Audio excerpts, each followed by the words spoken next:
केला बेचने वाली चुड़ैल। एक बार की बात है, जादूपुर नाम के गांव में करतब दिखाती एक औरत एक रेड्डी के लिए गांव में आती है।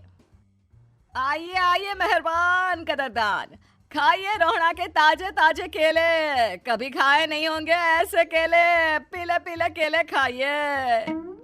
ये कहकर रोहड़ा हाथों में 4 केले लिए उन्हें सर्कल में जोर जोर से हवा में उछालती हुई करतब दिखाती है, जिसे देखकर आसपास के सारे बच्चे अपने अपने मम्मी पापा से उस औरत के पास जाने की जिद करने लग जाते हैं। पापा, ऐसा तो सर्कस में बॉल से होता है ना? ये आंटी तो केले से कर रही है। चलिए ना पापा, देखते हैं। रोहड़ा एक पतली सी तार पर चलती हुई केलों से करतब दिखाती है। आते जाते सभी लोग बाहर रुककर उसके करतब देखते हैं और वाह वाही करते नहीं थकते।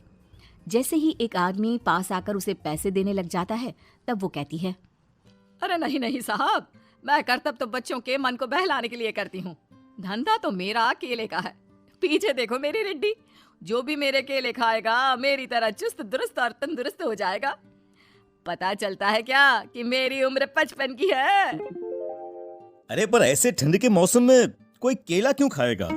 ये ऐसे वैसे केले नहीं है साहब, ये शरीर में गर्मी देते हैं। ठंड को दूर भगाए जो भी रोहिणा के केले खाए। पापा, अगर मुझे केले नहीं मिले तो मैं घर नहीं जाऊंगी। तभी उसके पापा कहते हैं कि बेटा, केले ठंड में कभी गर्मी नहीं देते। ये सब कहने की बातें हैं, सामान बेचने का तरीका है इनका। पर पिंकी नहीं मानती। मैं केले खाऊंगी। पिंकी की जिद के आगे नत्थू हार जाता है और उसे केले खरीद कर दे देता है। पिंकी खुश होकर केले घर ले आकर खाती है। अब मैं भी करतब करूंगी, कितना मजा आएगा। जादुई केले। पिंकी पहला केला खत्म भी नहीं करती कि वो बेहोश हो जाती है। दूसरे केले से एक काला धुआं आता है और रोहड़ा चुड़ैल बनकर बाहर निकल आती है। मेरे भूतिया केले बच्चे न खाए, ऐसा हो ही नहीं सकता। जादूपुर वालों, कब तक बचोगे? आ गई हूँ मैं रोहड़ा, जिसका कोई नहीं कर सकता सामना। रोहड़ा पिंकी को गोद में उठाकर काले धुएं में कहीं गायब हो जाती है। शाम के वक्त नत्थू घर लौटता है और पिंकी को घर में ना पाकर उसकी माँ से कहता है, माँ पिंकी कहाँ है? अरे बेटा, उसे तो तू सुबह करतब दिखाने ले गया था ना, फिर कहाँ वापस आए तुम दोनों? मुझे लगा तू उसे अपने साथ मंडी ले गया होगा। हे भगवान, मेरी बच्ची कहाँ गई? मैं उसे घर ही तो छोड़कर गया था माँ। नत्थू गांव के घर कोने में अपनी बेटी को ढूंढता है, पर उसे वो कहीं नहीं मिलती। परेशान होकर आखिर रो रो कर नत्थू हिम्मत हार कर घर लौट आता है। अगली सुबह रोहड़ा फिर से करतब दिखाने आती है और इस बार पिंकी की तरह रोनी केले खरीद लेता है। 50 रुपए दिए थे पापा ने, सारे पैसों की मैंने केले खरीद लिए हैं। अब मैं भी आंटी की तरह ही करतबबाज बन जाऊंगा। यही सोचते हुए रोनी केले खाता है और पहला अकेला केला आधा खत्म भी नहीं करता कि चुड़ैल उसके सामने आ जाती है। मेरे साथ चलने का समय आ गया है रोनी। ये तो बस शुरुआत है। अब इस गांव के सारे बच्चे धीरे धीरे मेरे कब्जे में होंगे। एक बच्चा भी नहीं बचेगा। ये कहकर रोना रोनी को गोद में लेकर काले धुएं में अदृश्य हो जाती है। इसके बाद हर रोज गांव में से कोई ना कोई बच्चा गायब होता, पर ऐसा क्यों हो रहा है किसी को भी समझ में नहीं आ पा रहा था। रोज की तरह अपनी बेटी पिंकी की तलाश में नत्थू गांव के एक तालाब के पास बैठा रो रहा था। कहाँ गई मेरी पिंकी? शकुंतला के जाने के बाद एक वही तो मेरा सहारा थी।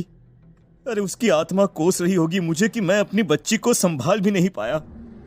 नत्थू ये कहता हुआ रो ही रहा था कि तभी तालाब में से उसे शकुंतला की आवाज सुनाई देती है। कहाँ थी तुम शकुंतला? हमारी बच्ची और सारे गायब हुए बच्चे रोहड़ा के कब्जे में हैं। वो बच्चों को जो केले देती है उससे बच्चे बेहोश हो जाते हैं और उसके कब्जे में आ जाते हैं और वो उन्हें ले जाकर काली दुनिया में ले जाती है। पर वो ऐसा क्यों कर रही है? ये मैं नहीं जानती, पर उस दुनिया का रास्ता मैं आपको बता सकती हूँ। जहाँ ये नदी खत्म होती है वहाँ एक केले का पेड़ है, उसके नीचे एक दरवाजा है, वहीं से रास्ता जाता है उस दुनिया का। ये कहकर शकुंतला की आत्मा गायब हो जाती है। गांव के सभी लोग झुंड बनाकर उसी रास्ते से काली दुनिया में चले जाते हैं और वहां देखते हैं कि सारे बच्चे वहां काम कर रहे थे। पापा, मुझे ले चलो यहाँ से। पापा, पापा। सभी बच्चे अपने मम्मी पापा से लिपट जाते हैं। तो तुम लोग यहाँ तक आ गए? क्यों हमारे बच्चों को पकड़ लिया तूने? तुझे शिकार ही बनाना है तो ले, हम सब आ गए हैं, हमें खा ले। नहीं, मुझे बच्चे चाहिए। मेरे बच्चे के बदले तुम लोगों के बच्चे। क्या मतलब? मैं इसी गांव में रहने वाली एक औरत थी। केले की चोरी के इल्जाम में मेरे बेटे को गांव वालों ने इतना मारा कि वो मर गया।